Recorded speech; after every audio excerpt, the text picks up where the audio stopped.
Hey, Wood, we got somebody that's not muted before I record this, so make sure you got your little mute button on. So, all right.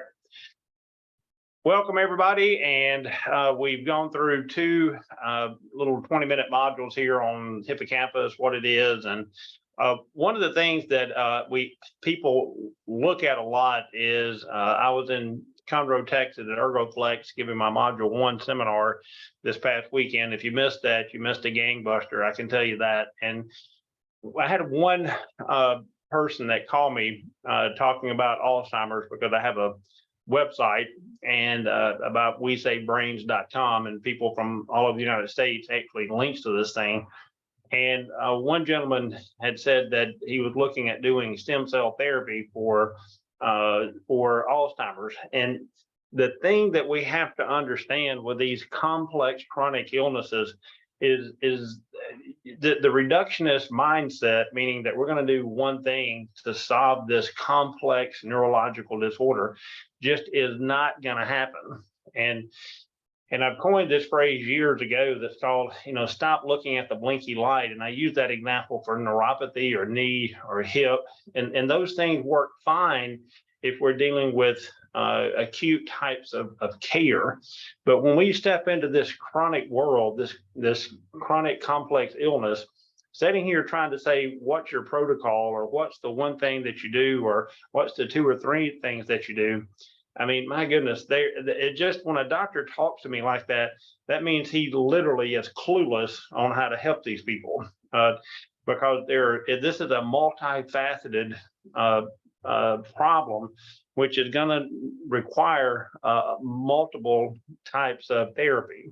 And we have to have critical thinking. So we've got to address the problem metabolically, neurologically, and regenerative if we can, from doing certain types of regenerative types of medicine. I don't forget that whenever we get rid of or decrease the inflammation, the leaky gut, the blood sugar, the body, when we stimulate it, is going to actually release brain-derived neurotrophic factors, which activates neuroplasticity. But the research is clear on this, and that is that this requires a multifaceted approach. And if you actually address these people before they get into stage 5, you have the potential to slow it down, reverse it. And the key thing is to get people early. But the problem is we're freaking such knuckleheads in America. Unless you almost completely tear something up with our body, we don't even want to deal with it. And the gentleman that I was talking to, he had a friend, the one I was telling you about when I was in Conroe last weekend. And I spoke to him again, the friend today, and I said, the problem is, see, this is at least a 20-year problem. And then I told him, I said, you got this friend that had a problem, and it started 20 years ago, and he was telling us, probably told his wife, probably told his kids, probably told his doctors that he was having subjective cognitive decline. Now, of course, he didn't use that term. He didn't walk in and say, Doc, I've got subjective cognitive decline. He walked in saying that, I'm having some focus and some tension problems. And I'm just, I can't remember things, or my numbers are off, or I just can't recall things like I used to. And they just give him, the good old pat on the back and go, well, you are getting older. And then it gets worse and worse. And then that's when I get the phone call. That's what I'm telling this guy, is when a patient or their family finally decides these knuckleheads they've been seeing are freaking clueless on what's going on. And then by the time I see the person, they're almost at the point of no return. And so anyway, we're going to go through the night tonight, or this afternoon. How do we, if we actually accept a patient for care, what types of and this is not a protocol, I'm just giving you a few things that we need to look at. So don't sit here and think that I'm giving you a protocol on any of this, because I'm not, because we're going to do a head to toe neurological exam. We're going to do brain mapping. We're going to do metabolic care. And so that metabolic care currently is $9,807. That's what I do for my metabolic program. And so my overall, when people have early onset dementia and those kind of problems, that program is over $27,000. And that's what I told him. And I said, there's no point coming to Tupelo unless you're ready, or he's prepared to invest that amount. And he said, well, I can tell you that he's not. And I said, well, let me just give you an example of what he's going to be looking forward to, or his family is. And I said, I just received a text last week from one of my friends, and one of his patients from years back came back in. The husband did. If you can follow me just a minute, comes back in, and he said, my wife passed away, and she had Parkinson's, and the healthcare facility she was in milked them for $800,000, bankrupted his company, and they took his house. So his wife is dead, and now he's homeless. So, and I told him, I said, if he can't afford 27,000, just a little bit over that or whatever it's going to take, then how is his wife? That's going to get him about 4 months in an assisted living. And so I said, think about that, because that's where we're headed. And then he starts talking to me about, wow, I need to come in and see you because I've got cognitive decline. My wife does, and it's like, and he goes, I see your point. If we can't pay this, then how are we going to be able to pay the other end? So it's amazing how people will completely stop their life, and they'll do everything financially or whatever whenever they've destroyed their life, but yet we won't do things that we can do daily that will improve the quality of life, so that we don't end up with these complex chronic illnesses. So now when it comes to, again, with Alzheimer's, Parkinson's, I have this 7 stages right here, and you need to print something like this off for your patients. And trust me when I tell you this, if you're seeing complex chronic illnesses, you need to start at the age of 35 asking patients, not do you have dementia, but are you having focus, attention, and concentration? Because that's one of the first problems that they're going to have. And you can just go through that. We use a pulse ox in our clinic, and we have oxygen therapy. And if you're not getting oxygen to your nerves, you are not going to be able to heal them. One of the things that people overlook is sleep. You can actually buy a ring, which I don't have here on me, but that you can sleep with at night, and it can actually tell you what your heart rate is, what your pulse rate is, did you get enough oxygen? Sometimes people's oxygen level may drop down into the 80s, low 80s while they're sleeping. And then also, how much REM sleep do you get? And if you look through the 15 codes that I have, which we're not going to go over tonight, but the 15 codes, number 13 is sleep. And it's one of the things people overlook. And out of those 15 codes, everything through those 15 codes, the first 12 of those have to do with metabolic care. And then we got number 13 is sleep. Number 14 is do a head to toe neurological exam. And then number 15 is we have to treat the neurological system with the appropriate therapeutic modalities and don't exceed metabolic capacity.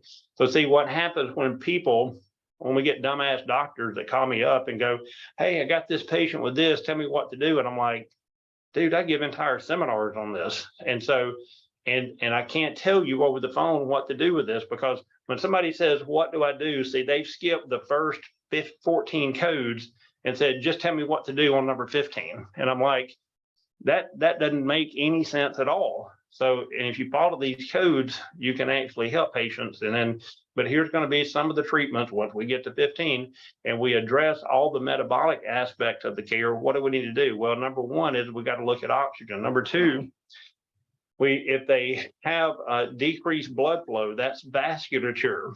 Okay. So my number 8 code, when it comes to the 15 codes of treating complex chronic illnesses, number 8 is we have to optimize blood flow, blood pressure, and tissue perfusion. And one of the best ways to test for this is with this instrument, where you just take the surface temperature of their face, like mine's 90.6, and then we look at the hands and see mine is barely 2.6 degrees off right here. So we need to have 2 degrees within, to be optimal, we're going to test our face to our feet, and we're going to see if we're getting adequate blood flow, because if we don't get proper tissue perfusion, we did that with the pulse ox, and then we also checked vasculature. Cold hands and cold feet equates to a cold brain. So another thing that we can use here is we can actually use this is a scanner that turns all kind of pretty colors when people lose temperature in their hands and feet. One of the things that we can do is we have this laser therapy that we're going to turn on right here. This is a 20-watt laser therapy. that I use. I actually have one of these at home that I use every day. So what I do is I put it over my frontal lobe, focus, attention, and concentration. We're going to put it over our brain stem. Then we're going to put it over our ear. We have our blood flow travels through our ear about every 3 minutes. And here, well, also, if you look here, this is also hitting my temporal lobe. So I'm hitting blood flow to the ear and actually hitting the temporal lobe. And there's quite a bit of, I'm not going to say a ton, but there's quite a bit of research on red light laser therapy and dementia. And we're going to take our laser and hit our carotid arteries, and then we're going to hit it on the celiac plexus, aka solar plexus. Now we also have to on number 4 on the codes for the codes for any complex chronic illnesses, we have to look at malabsorption issues. So malabsorption means, the problem is, again, if you're looking at the blinky light, you do blood work, you go, oh my God, you're deficient in vitamin D, or you're deficient in whatever. Okay. Well, people need to look, kind of reverse engineer these things and go, do they have malabsorption issues? And you can check the yes box on this, because everyone that I've ran, and I do mean every single person that I've ran, and I've been running these tests for 15 years on interolab.com, and you get the A2, okay, panel is going to let you know if they have malabsorption issues. And I just went over one of the doctors that I coach, and he sent me some blood work, and the person's malabsorption issue was 1,800 and change, which means if you're over 300, your malabsorption issue with this lab should be at 300 or below. And this person was at 1,800. So I mean, 6 times higher than what it should be. So, and they're deficient in vitamin D and these other supplements, so are vitamins and minerals. So see, if you start supplementing these people with all these vitamins and they can't absorb them, what's the point in it?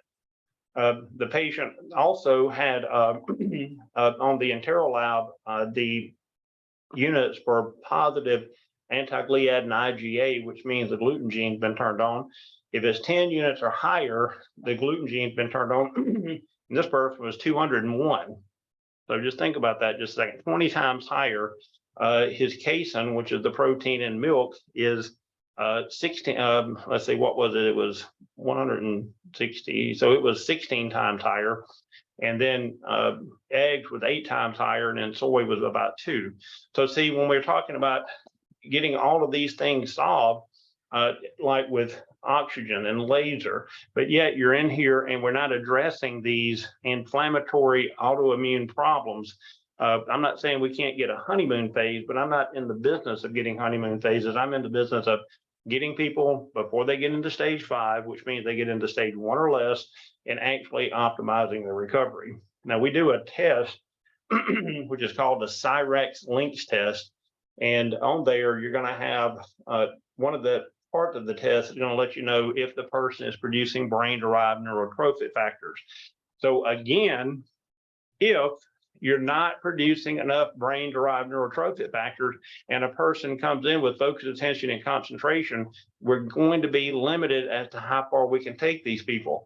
So, and again, I will say whenever a patient is treating a doctor is treating a patient with peripheral neuropathy, and you're not looking at the brain-derived neurotrophic factors, the brain-derived neurotrophic factors are really is a misnomer, because and when you say brain-derived neurotrophic factors, you think it's just going on in the brain, but it's going on in the brain and the peripheral nervous system.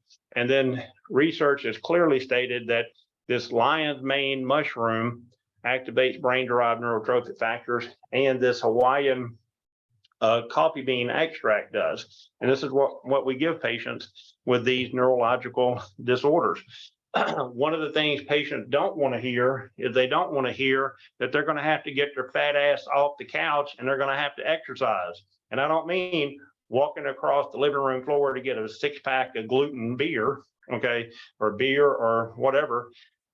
So, I've got a patient I got to deal with that's coming in from a long distance, and I see the history of what he has. And then this is what's so crazy. He already knows he has a celiac problem and he's still eating freaking bread. Okay. And then he's drinking diet sodas and just a whole list of, and he's traveling. And I mean, when I say travel, he's going to get on a plane to get here, and there are no connecting flights except from Tupelo to Nashville. So it's going to be a long haul to get here. But see, this is where I have to have a coming to Jesus meeting with people. And that is, you've got to take responsibility here. I'm going to do my job, but I can't make somebody go home and get on a gluten-free diet, get their gut fixed, do the exercises, do the home therapy. I do my part in the clinic, and the patients that are responsible for their own life and take responsibility for that, we change their life, because I will not take a patient for care unless they're at stage 4 or less, because by the time they get into stage 5, they're too far gone.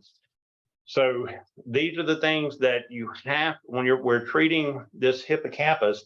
Another easy thing to do is go online to brainhq.com, brainhq.com. And then what you can do is, I'm sorry about that, I got 3 texts that came in. brainhq.com. If you pay for an entire year, I believe it's $8 a month to do some brain-based therapy. But again, this is when people don't know what they're doing. They go over here and just do the Brain HQ, or they're doing crossword, or they're doing some of these other little games, and that's great. But none of this is going to reactivate your brain to activate brain-derived neurotrophic factors, because